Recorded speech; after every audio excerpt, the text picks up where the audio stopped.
Hai, mau jawab pertanyaan ini ya. Apakah Rasul Paulus itu nabi palsu atau tidak ya? Saya sampaikan ya.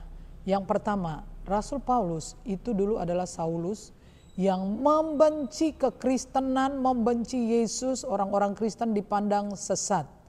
Dan dia mendapatkan hak surat resmi untuk pergi dan membawa, menangkap orang-orang Kristen dan menjebloskan mereka ke penjara. Sampai pada suatu hari, pada waktu dia akan memasuki kota Damsyik, dia melihat sebuah penglihatan, sebuah penyataan ilahi di mana ada sinar yang sangat terang dari surga, dari langit, menyinari dia dan orang-orangnya sehingga mereka semua rebah, mereka semua mendengar, mereka semua melihat cahaya itu. Lalu kemudian Yesus sendiri yang memanggil Saulus dan kemudian namanya berubah menjadi Paulus. Saulus, Saulus, mengapakah engkau menganiaya aku? Lalu dia bertanya, siapakah engkau Tuhan? Dalam pikirannya dia enggak kebayang itu Yesus. Lalu kemudian suara itu menjawab, akulah Yesus yang engkau aniaya. Kalau dia adalah nabi palsu, mengapa dia dihentikan oleh Yesus karena menganiaya orang-orang Kristen dalam Kisah Para Rasul pasal yang ke-9 ayat 5. Kemudian dalam Kisah Para Rasul pasal 16 mengenai Rasul Paulus mendapatkan penglihatan untuk menyeberang ke Makedonia dan kota pertama yang dikunjungi adalah kota Filipi.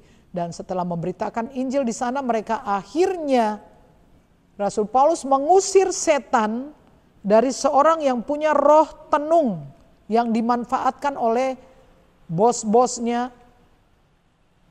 untuk mendapatkan kekayaan. Akhirnya terjadi geger, Rasul Paulus dan Silas dijebloskan ke dalam penjara.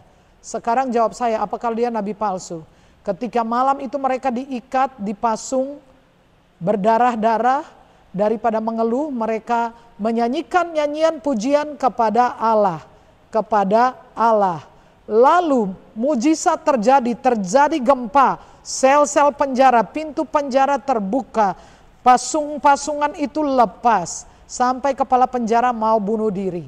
Siapakah yang melakukan itu sehingga mereka bisa bebas?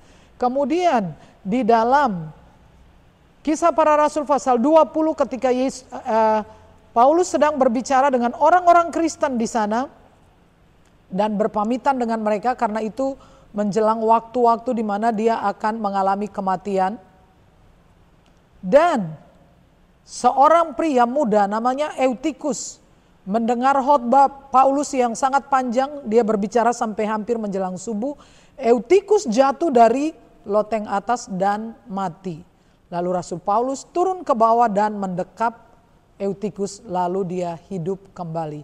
Kira-kira kalau dia nabi palsu, bagaimana dia bisa memberitakan mujizat dan disertai oleh Allah di dalam nama Yesus? Jawab pertanyaan saya.